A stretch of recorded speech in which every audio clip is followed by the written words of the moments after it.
Our last presenter of the night, Rob Wicall. Rob is another guy I hounded for Vicky that I thought would be interesting to present at PechaKucha. Rob is a former mascot. Rob Wicall has performed and been an athlete since he was 5 years old. It was in his blood. After performing as a water skier at SeaWorld all through college, Rob entered the mascotting world, or as they call it in the Mascots movie, mascottery. He finally hung up the sweaty fur for the San Antonio Spurs for good in April of 2016 and is now promoting awareness for arthritis sufferers, writing, speaking, and opening his own experimental marketing firm. While performing as the Spurs Coyote, Rob was named Mascot of the Year 2 times over 20 years. And he also won a very prestigious award amongst the NBA mascots, won the Video Skit of the Year 4 separate times. Ladies and gentlemen, former Coyote and my smelly friend, Rob Wicall. Hello. I was not told I was supposed to speak before I push the button, so I don't have anything planned. I'm already married. I cannot sing, so I'm sure you guys are ready to go. I saw a lot of people leaving already. Please stay. It's only 6 minutes and 40 seconds. All right, sorry. Let me move all this. I don't want to push the wrong button where that thing comes up. Thank you. All right, without further ado, as you know, this is what I used to do. I was a professional mascot for 20 years, a full-time Spurs Coyote for 16 of those. But in April, I hung up the sweaty fur for good. And when I think back on my career, one of the biggest misconceptions I came across, wait a second, was preparation, but not preparation H. Who put this in there? Who did these slides? This is awkward. This is my grocery list. Anyway, okay, awkward. Preparation was what I'm trying to say was a big part of my career and of my success. Somebody once said success is where preparation and opportunity meet. What people never saw was the hours of meticulous preparation that it took to take advantage of opportunities as they occurred. On the outside, the moments I created looked like happenstance, but in reality, they were purposeful, meticulous, and deliberate, and were practiced to the second. This is me in 4th grade as the caterpillar in Alice in Wonderland. I've been performing, as we've said, all my life. By the way, look at this costume. Isn't it cute? My mom made the string so all the hands moved at the same time. Thanks, Mom. But if it wasn't a school play, it was performing for my family. I think, have 5 photos from my childhood. 4 of them are me performing for my family. I'd lip sync songs, perform monologues. I was a ventriloquist who never really learned how to not move his lips. But I knew no alternative. I was compelled to perform. And as I got older, I started performing in community theater. This is an awkward photo of me as Ellard in a play called The Foreigner. And I really feel like my entire performing life was a practice run for the real deal, which was being the Spurs Coyote. Thank you. I performed steadily since I was 5 years old, as you've heard, in some way or another. I actually paid my way through college by announcing at SeaWorld in the water ski show. Thank you. By the way, speaking of preparation, I was hired as the announcer of the water ski show, but I wanted to ski in the show. That was what was cool, right? And I could slalom, but that was about it. So about 3 years, every day in between shows, I skied. Every day off, I skied, until finally, 3 years later, I was able to be a skier in the show. And that's when I gave up announcing completely and only skied. And I remember when I got that paycheck, thinking, I cannot believe they're paying me to do what I would do for free anyway. This is awesome. I loved that job, but that opportunity would not have happened if it wasn't for preparation. This is me. I did a stunt show for a couple of years up in Maryland, and this is just another way that I had to perform at any time, any way. But as far as Coyote is concerned, I really say 80% of that job was preparation for the 20% that I was in that costume. Like the time that I caught that bat. Wait a second, who did these slides? That's Batman. I was dressed as a Batman and I caught a live bat. This is awkward. Anyway, so the story goes that I had an old Batman costume. There it is. There's that Batman costume. I had it in the back, and I went out and bought a net because I knew one day these bats that live up in the rafters are going to come down. So I was waiting for my moment. So this is like 2005. In 2009, a bat comes down. Manu steals my thunder, swats the thing down before I can get out there. So, thanks, Manu.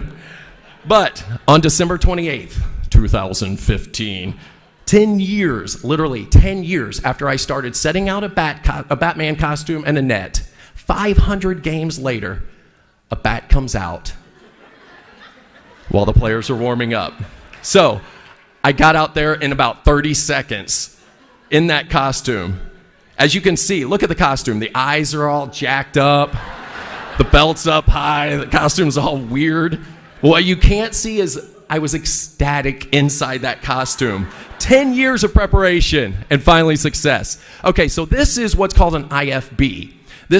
I would wear one of these when I was playing Coyote, and I had an earpiece, and my assistant would give me information, right? So one day, one of the information would be if a ball came off the court to yell, let me know it was coming. So I hear ball, ball, ball. I run down right as a player comes off the court, and he barely touches me. I flop. I get up, eyes askew, walking around, the eyes fall off. Now I hear, you're blind, which means I've lost the eyes. So I begin to pretend like I'm blind. There it is. Well, all this is caught on TV because the camera followed the player and then stayed on me. So this moment that looks like an accident was extremely prepared. It was one that my assistant and I had planned on and ended up going viral, made it all over the news, and all due to preparation. Now this is me because I'm not performing anymore. Look at what I'm stuck having to do.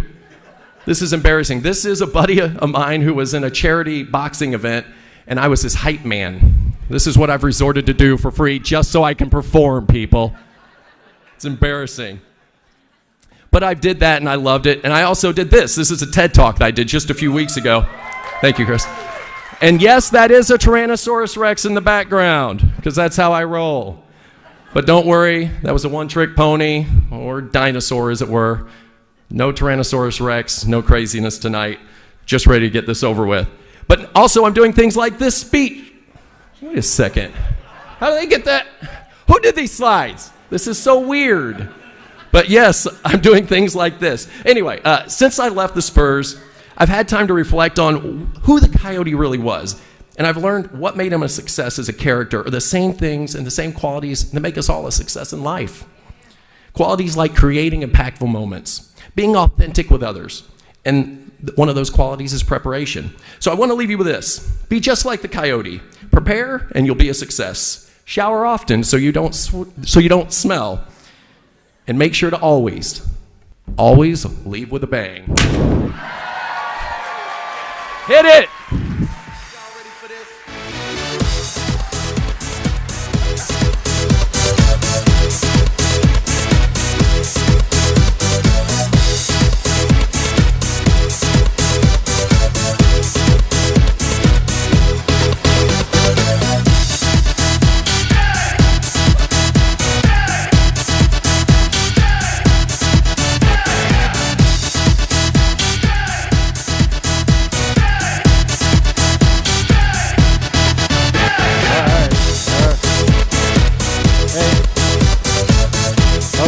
Okay. All right.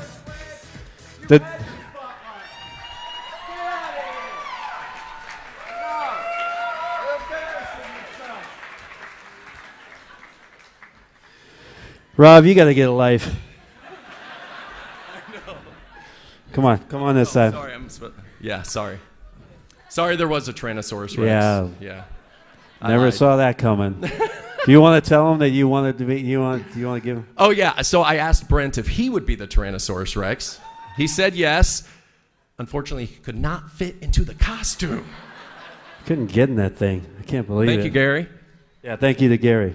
Second. Have you seen Mascots? Have you seen I have the not. Christopher Guest? No, I have not. I'm very interested. You should watch it. You've seen it? Oh yeah, you'll enjoy it. I'll be the one guy like, oh my God. You'll love it. Yeah. Can you share, Rob? I mean, first of all, guys, 20 years Rob was a Coyote. 20 years. And you never knew it. You know, how many of you have had, go to the games yourself, had interaction with Rob, or brought your kids and they took a picture, or they smiled, or you got a poster? I mean, there are memories that Rob made, even for my kids, that they're never going to forget it. So thank you for all those moments, Rob.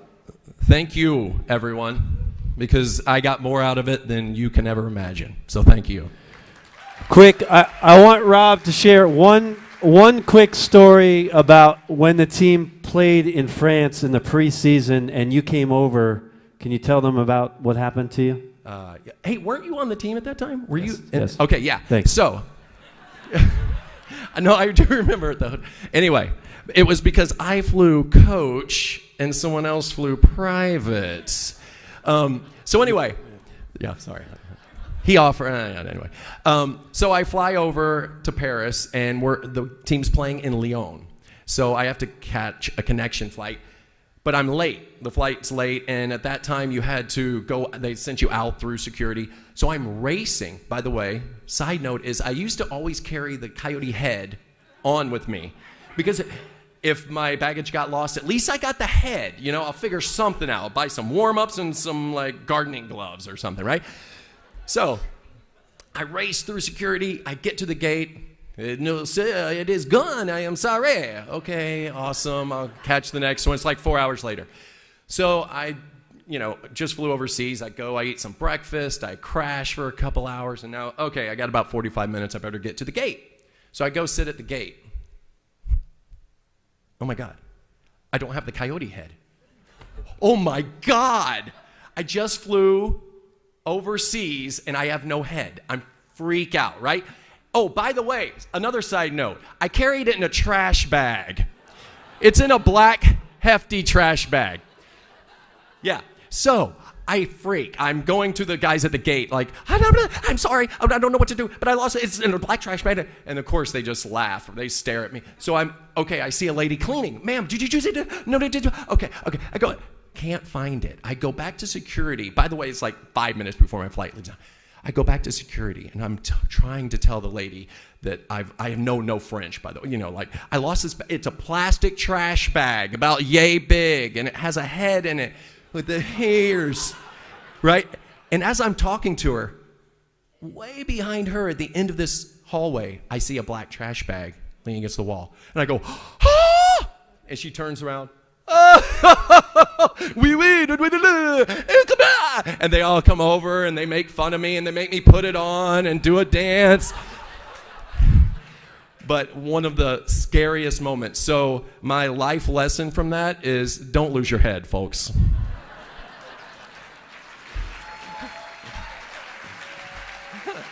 I'm really glad you found your head. I just wish all those years you found your pants.